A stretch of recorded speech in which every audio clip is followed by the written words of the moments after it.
Paula. Hi, how's it going? Oh, it's going very well.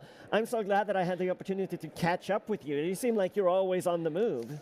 A little bit, especially in Q4 when things are a little crazy. I guess. I would name Q4 as a new definition of hell. Oh, true. Well, at least now we get to sit down for a little Definitely. while Thank you for that. and chill out. So I guess a lot of people know who Paula is, but you maybe can give a little, who are you? I would definitely give a little. So basically, I'm Paula Januszkiewicz. I'm the CEO of Secure and Secure Academy. This is also the company that I have established 16 years ago, so quite a long time. Time runs. Time totally runs. Yes. And I've been in the cybersecurity industry for the past 20 years, and also an MVP and RD. That's right. And all these things. So being engaged in cyber, simply saying. Cyber and all that stuff, right? Exactly. Perfect. And so, whom better to catch up with and talk, because everybody has to talk about AI these days. Like it's mandatory. There's no other conversation. Has to be AI. So, I mean, question begs, right? How does AI make me a better cyber villain? Right? And it's always, honestly, a good question, because there's so many angles where we think about cyber and use cyber in the infrastructure that we should definitely look at. And I think the major one is actually the threat hunting.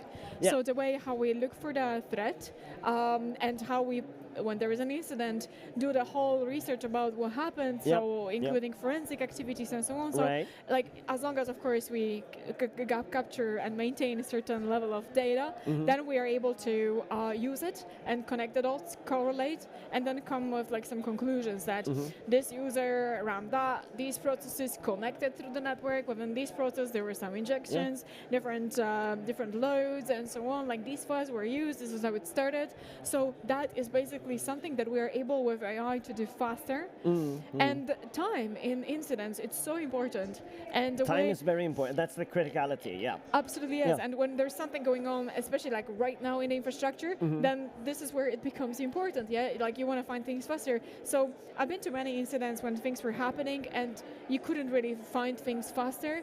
And that brought a bit of a trouble, especially from the business side. Because yet again, if there's an incident, which I'm thinking about, across like our big retail customer, then basically they couldn't open the stores. Well, eventually they opened, but that was a big question, like, do we open the stores? And they couldn't open them with the full IT support because there was an ongoing incident for them. And then it was very difficult to connect the dots because they did not have a central monitoring. So I was there directly on the other side, working with the team to pretty much like set up all the indicators of the compromise, then write a script on the top of that, spread it, clean the infrastructure out, and then say like, okay, check, we are good to go.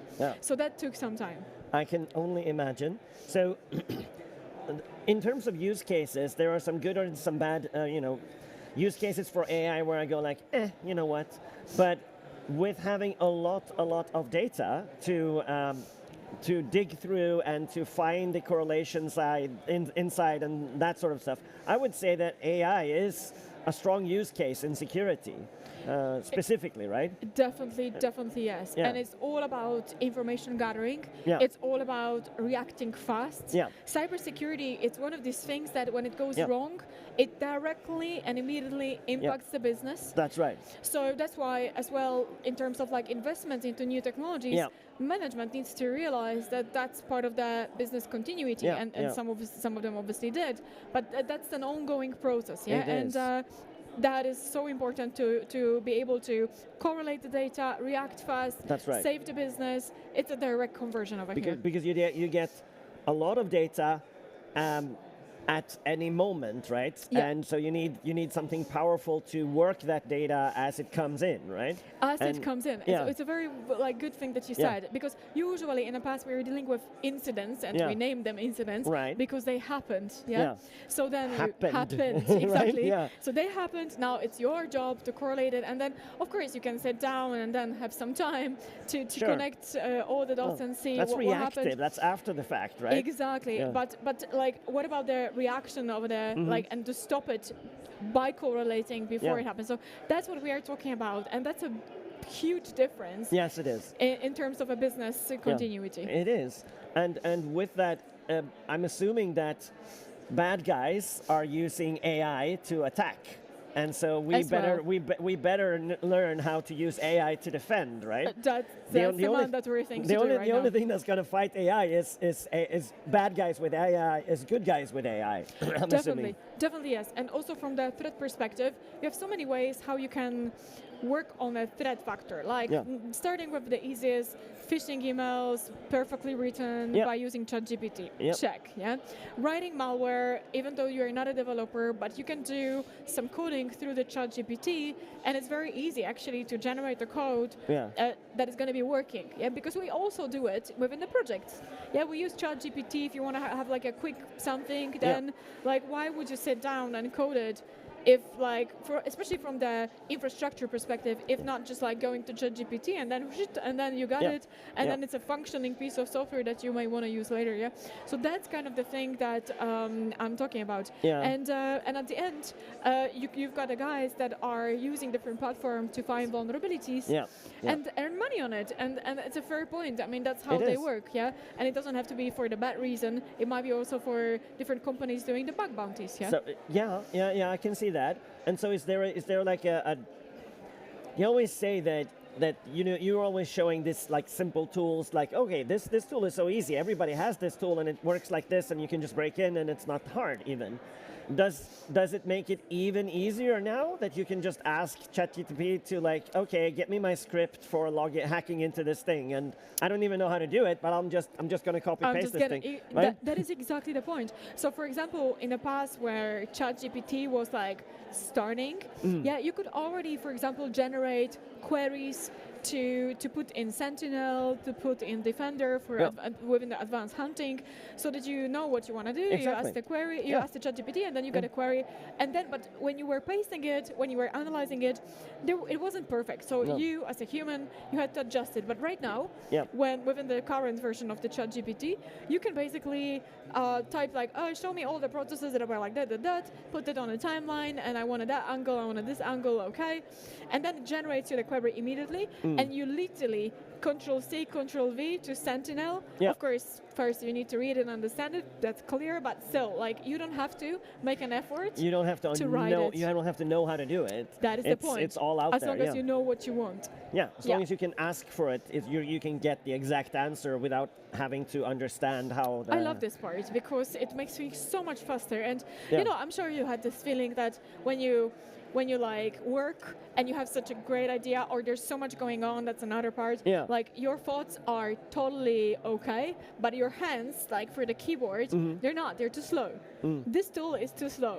Yeah, exactly. So it is. So why don't we use like our brains and then use this tool to ask the question that's going to be generating us an answer that is going to take us some time, and then you just like work with that. That's absolutely right. I love it too, because like you said, I can probably figure it out, but I might need to go like with the tool like /H and try to ask like, oh, which parameters can I use here, and think about it and figure it out. And oh, right, if I build it and basically build up the thing in Notepad, and then I think I'm done now, and then paste it in. Nah, just ask ChatGPT and it'll give you the answer. That's the point. And especially, a good thing that you mentioned, especially in security, there's so many tools that are as well on the GitHub and so on, and they use their own parameters. Like, sorry, I mean, who's going to remember that? Eventually, of course, you end up remembering that in a kind of a way, but it wouldn't be that easier you'd have to be an expert like you to remember these things. I don't remember these things. So that's the point. Thank you, though.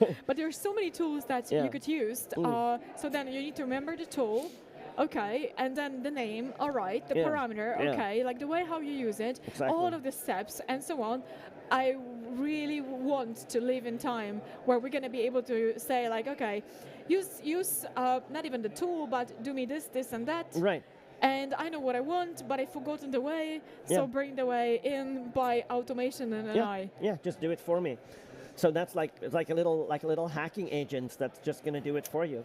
Think how spoiling that is. It really is. It really is. So what have you seen out there, just to clarify within this like new? Microsoft, for example, are talking about the era of AI. In the era of AI, what have you seen out there where people are using AI in an attack fashion? What are they doing with it to attack us? You mean from that angle? Well, Yeah. there are many things really, but like starting with maybe something that everybody is dealing with, which is the deepfake. Yeah. Yeah. So then, not only of course from the like a social influence perspective, Exactly. but to get access to the infrastructure perspective. Yeah. So if someone wants to get access to the infrastructure, maybe through like someone's family member even, then they could attack them so that they will do something to you. Yeah. And then you, under their influence, which was influenced by the whatever deepfake, then you will be able to do something in infrastructure. Exactly. So this kind of like attacks are not direct today. They can be though, but they're not. Yeah. So they are like well planned. Circumvent, yeah. So you often use this example, silly example, but that really just explains how silly this is. The deep fake manager calling the the employee in the office saying, "Oh, it's your manager. Open the vault and take out all the money," basically, right? Kind of like that. Yeah. It's of course very contrived and silly when I say it that way. No, but it's essentially simple, this is simple. That is what's happening, right? It's like, okay, you need to do whatever, and you think you're interacting with somebody, with the right person, but it is in fact a fake connecting to you and making you do stupid things, and you're like, oh shoot. Yeah. Right? Yeah. So that's an interesting one. So that's how they're using it to fake you out and be circumvent in the attack. Right? Eventually, yes. Yeah. Wow. Okay, that's really cool. Well, anyway, I think it's really nice to catch up with you, but Likewise. I'm going to like let you go, and I think this has been a fascinating conversation. Thank you. On the Cloud Show. So I want to thank you for being on the show today. Always a pleasure. And let's go back to the conference and enjoy it. Let's enjoy it. All right. Thanks so guys. much, guys.